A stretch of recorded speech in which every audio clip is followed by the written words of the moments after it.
Hello' everyone, কালি আমি গৈছিলোঁ দুজনী ফুৰিবলৈ বুলি আৰু আমাৰ ঘৰৰ পৰা ওলাই যাওঁতে 5টামান বাজিলে।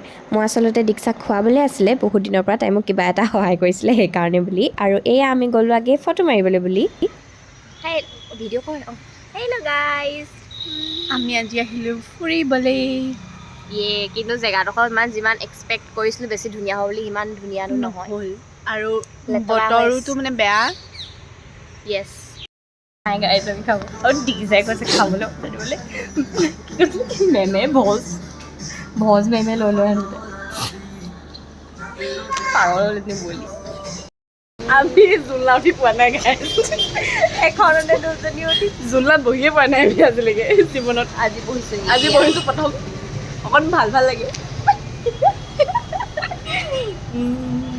আৰু দীক্ষা একদম খানা অনা আগতে গোন্ধ লৈ তাই একদম লোভৰ পানীৰ পৰা পৰি আছিলে আৰু একদম তাই মানে ৰ'বই পৰা নাই ম'ম'খিনি লৈ যেনে তেনে বস্তু টিপা মাৰি ৰখাই থৈছে যাতে লেলটিখিনি নপৰক বুলি।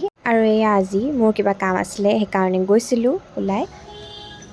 হাই গাইজ, মোৰ আজি একদম মুখখন ফুলি আছে, পূৰা ভাল নহয় অৱস্থা নাই। আৰু এয়া আমাৰ দীক্ষা,